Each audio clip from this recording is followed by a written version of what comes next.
Je déclare la session des tréteaux de vente 2019 ouverte. Nous allons vous présenter une pièce d'une compagnie qui nous vient de Nice, intitulée Tante Olga, écrite par Michel Haim, ici présent. Michel.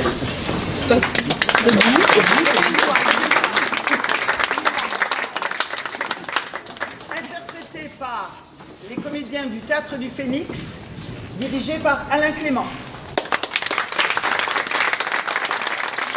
Tenir à flot un domaine comme la roseraie est une lourde tâche pour une femme seule. Notre petite Natacha n'est pas de taille, j'en ai bien peur. Moi non plus, je ne serai pas de taille, n'est-ce pas, Olga? Non, hélas, ma petite Irina. Je n'ose pas imaginer ce qu'il adviendrait de vous deux si je venais brusquement à disparaître. Tais-toi, Olga, tais-toi! Je serais plus rassurée quand elle aurait épousé un homme solide.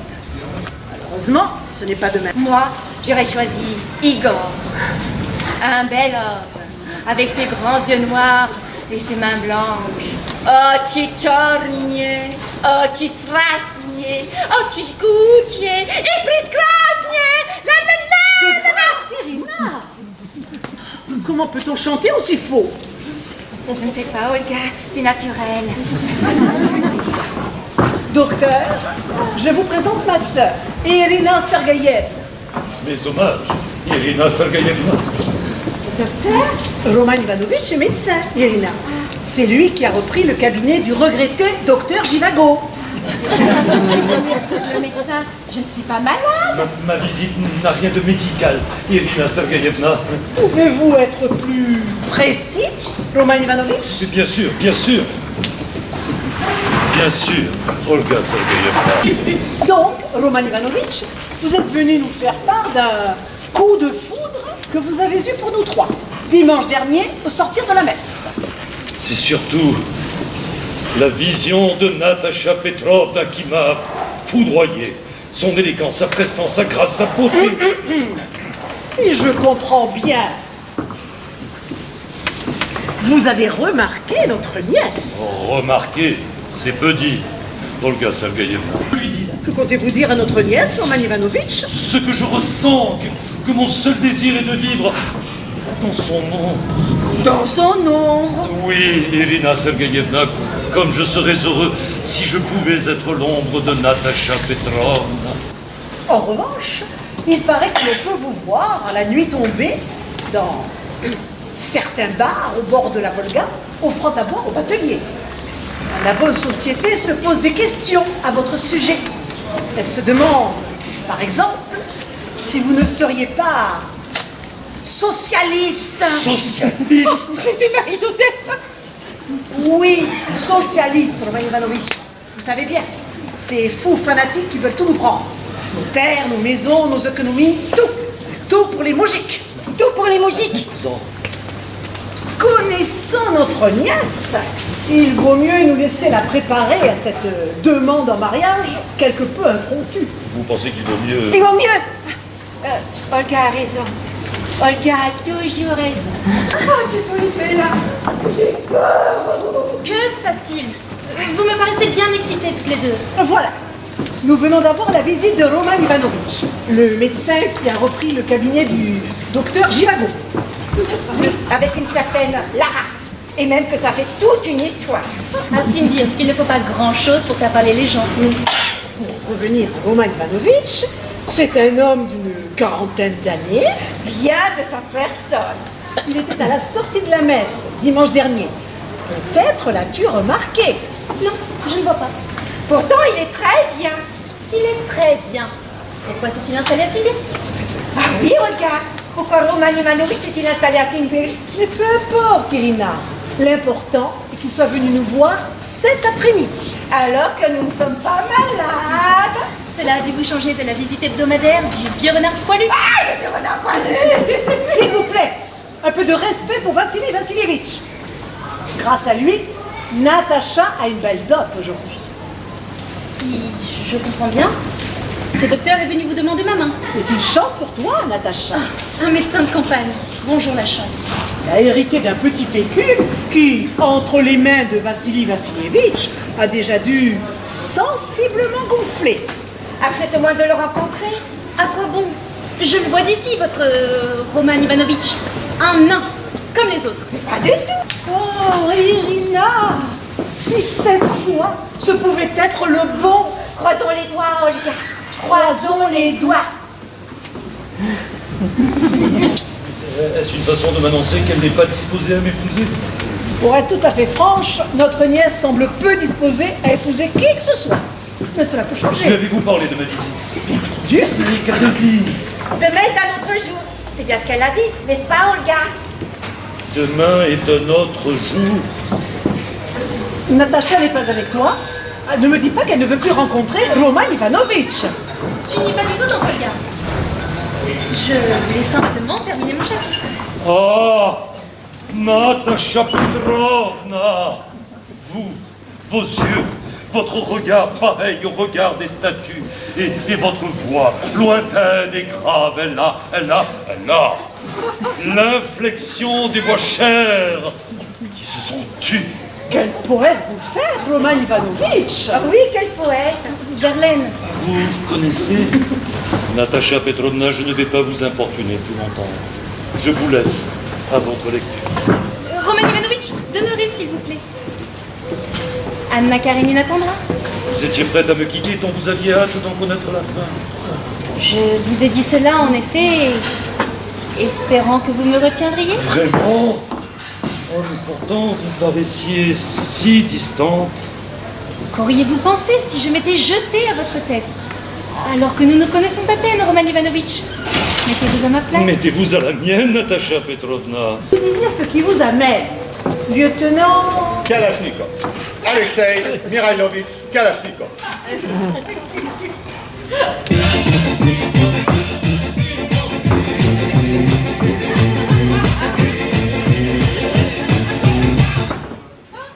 Je dois vous dire ce qui m'amène, bien entendu. Vous avez tout à fait raison, Olga Sergeyevna. Olga a toujours raison. Je n'irai pas par quatre chemins, mesdames. Voici mon billet de logement. Billet de logement. Qu'est-ce que c'est? Notre régiment, Irina Sergeyevna, bivouaque dans la région. Et comme il est d'usage, les officiers sont logés en ville chez l'habitant. Rassurez-vous, Olga Sergeyevna, c'est l'affaire de quelques jours seulement. J'espère que ma présence ne vous causera pas trop de désagréments. Je l'espère. Cela vous inquiète, dirait-on. Craindriez-vous que je séduise votre promise? Quelle idée. Quoi qu'il en soit, je vous rassure tout de suite. Les jeunes filles, ce n'est pas du tout ma tasse de thé. Ah. Et d'ailleurs, entre nous, Roman Ivanovitch, pourquoi se limiter aux femmes? Pardon? Pardon. Si le lieutenant n'était pas venu à mon secours, je ne serais peut-être pas mort en effet, mais certainement dans un piteux. Sans vouloir vous offenser, Roman Ivanovitch, pour un baron, franchement, vous n'êtes guère présentable. En effet, je suis confus, mesdames, de vous imposer ce spectacle lamentable. S'il n'y avait que vous, Roman Ivanovitch. C'est entendu, Olga Sergeyevna. Je monte sans plus tarder m'habiller pour le déjeuner. Puis-je vous accompagner, lieutenant Kalachnikov? J'aimerais me passer un peu d'eau sur le visage. Bien entendu, cher baron, sur le visage et sur tout le corps, si vous le désirez. Moi-même, j'ai besoin de me rafraîchir. Cela vous dérange? Bien au contraire, ce sera un honneur pour moi, cher baron, et j'espère un plaisir. Mesdemoiselles, veuillez nous excuser quelques instants. Roman Ivanovitch et moi-même allons nous refaire une beauté. Baron, si vous voulez bien me suivre. Oh, ce lieutenant. Que vous étiez prête à m'essayer. Qui vous a dit que Yuri est mon amant? Vous, Natacha Petrovna, vos regards, vos cris hier dans le jardin, quand votre moujik s'est battu avec Roman Ivanovitch. Pauvre Yuri. Je n'imaginais pas qu'il fût jaloux au point d'oser agresser le docteur. Croyez donc que Yuri s'est battu pour vous? Pour qui d'autre voulez-vous? Et pourtant vous le laissez tomber. Vous n'êtes pas très charitable. Vous ne voudriez tout de même pas que j'épouse un moujik? Ce serait une folie, j'en conviens. Mais tellement romanesque. D'un autre côté, prendre Roman Ivanovitch pour époux est aussi une folie. Et pourquoi, je vous prie? Le baron n'est pas un homme pour vous. Qu'en savez-vous? J'ai de sérieuses raisons de le penser. Mais permettez que je les garde pour moi, Natacha Petrovna. Moi aussi, j'ai mes petits secrets. Allez-vous parler à Tante Olga pour moi et Yuri? J'aime découvrir les secrets des autres. Mais, voyez-vous, je prends au moins autant de plaisir à les partager avec eux. Vous allez voir comme c'est excitant. Je vous déteste.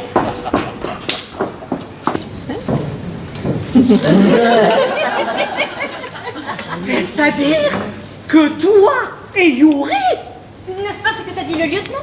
toi et Yuri, Seigneur, et depuis Depuis bientôt 3 mois. 3 mois. Ah, je comprends à présent pourquoi Yuri remplace aussi souvent son père, soi-disant trop souple pour travailler. Olga Sergeyevna, Olga Sergeyevna, Olga Sergeyevna, Olga Sergeyevna. Qu'avez-vous, Roman Ivanovitch? C'est terrible, Olga Sergeyevna, terrible. Quoi donc? Un drame, Olga Sergeyevna, un drame. Oh mon Dieu, il est arrivé quelque chose, Alexei Mihalovitch. Mais non, ton lieutenant est ici, il fait ses paquets. Il fait ses paquets. Oui, son régiment lève le camp cet après-midi. Cet après-midi. Bon débarras. Eh bien, Roman Ivanovitch, quel est donc ce drame qui vous met dans un pareil état? Je ne sais comment vous le dire, Olga Sergeyevna. Avec la bouche, docteur, avec la bouche. Je vois que vous êtes d'humeur à plaisanter aujourd'hui, Olga Sergeyevna. Allez-vous finir par nous dire de quoi il s'agit, Roman Ivanovitch? Vassili Vassilievitch. C'est pendu. Pendu? Mais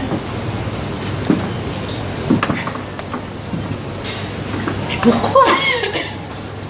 Je suis allée lui rendre visite pas plus tard qu'avant-hier. Nous avons parlé d'avenir, de votre mariage, Roman Ivanovitch, dont il se réjouissait par avance.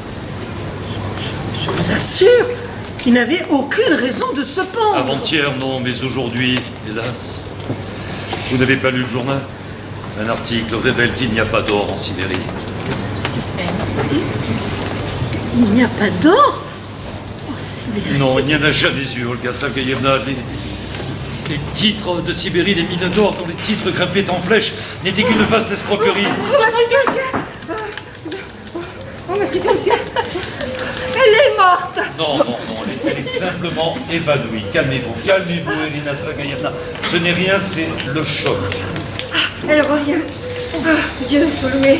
Ma petite Olga, il faut se faire une raison. Vassili Vassilievitch était déjà très vieux et n'allait pas tarder à mourir. Je ne comprends pas, Irina. Nous sommes ruinés, complètement ruinés. Est-ce vrai, Roman Ivanovitch? Hélas, Natacha Petrov.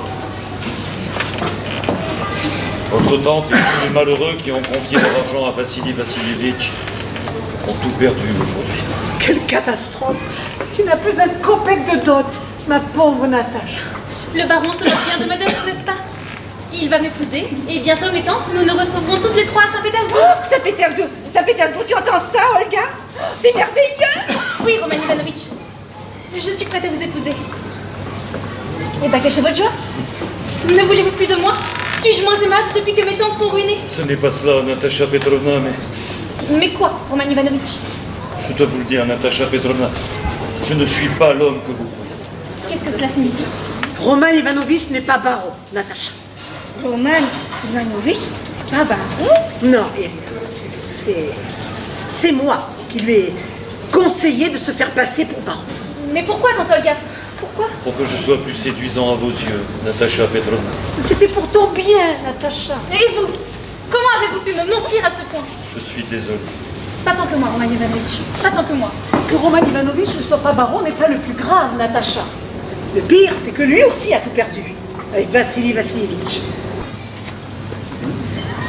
Allons, courage, raconte ce qui s'est passé avec Yuri.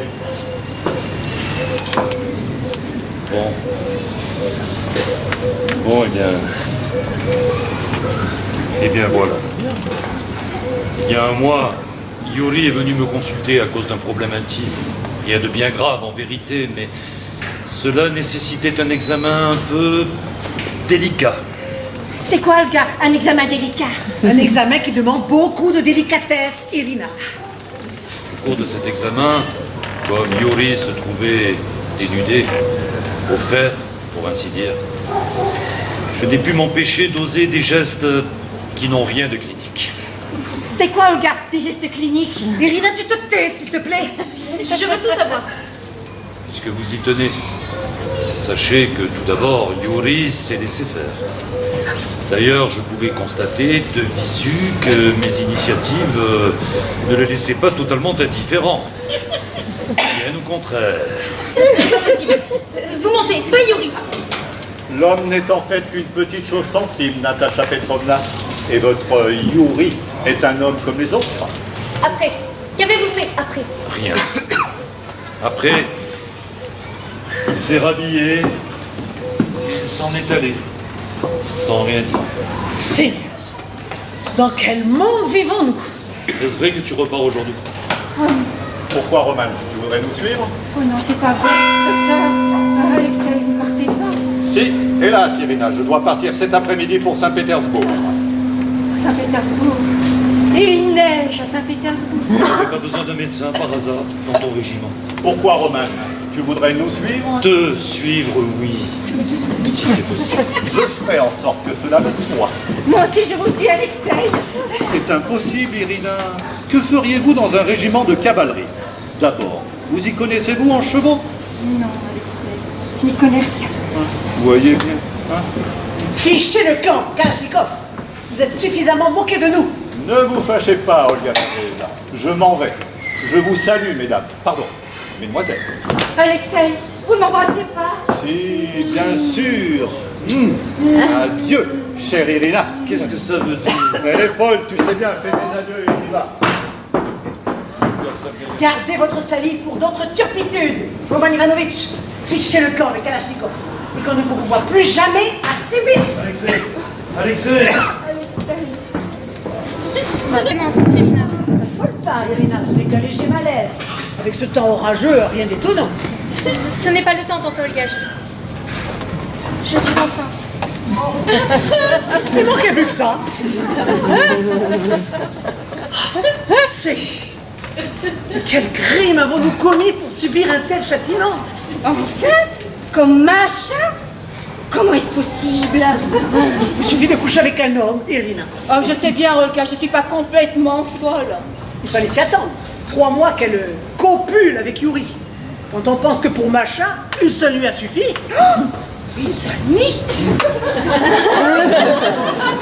Je crois que pour moi aussi. Rassure-toi, à ton âge, tu ne risques plus rien. Attends mieux. Ah, j'aimerais pas mourir comme Macha. Non, toutes les femmes ne meurent pas en couche, Dieu merci. Vous n'avez pas de conversation plus réjouissante.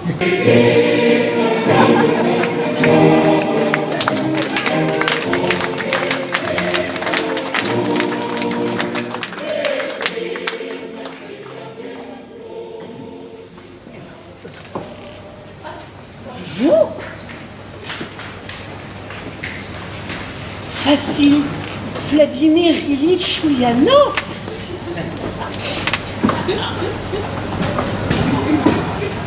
Seigneur, comme vous avez vieilli.